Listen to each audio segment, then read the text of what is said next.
Ngayong Valentine's Day, bakit hindi mo bigyan ng financially smart na regalo ang iyong mahal sa buhay? Narito ang 5 financial tips na maaari mong iregalo. Number 1. Books about financial literacy.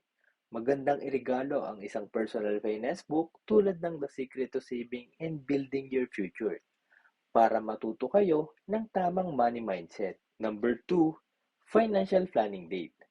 Maglaan ng oras para pag-usapan ang inyong financial goals bilang couple. Kasama na rito ang budgeting, savings, and investment plans. Ang mas solid na future ay tunay na mas romantic. 3. Experience over material gifts.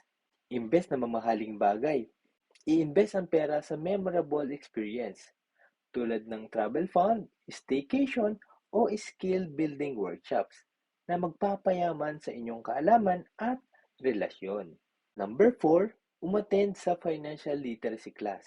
Iregalo ang financial workshops tungkol sa investing at entrepreneurship para lumawak ang kanilang financial knowledge. Number 5, investment starter fund. Invest na flowers or chocolates, bigyan sila ng investment funds. Pwedeng stocks, mutual funds, o Kaiser 3-in-1. Dahil ang Kaiser, meron siyang healthcare solution if he or she gets sick.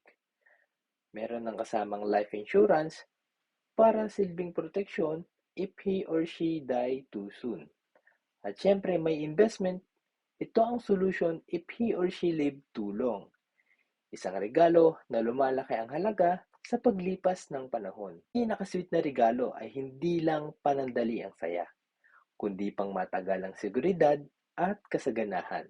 Kung nagustuhan mo ang mga ganitong content, huwag kalimutang mag-follow para updated ka sa susunod na financial tips. Again, ako si Ken. Kita-kits sa mga susunod pang video. Paalam!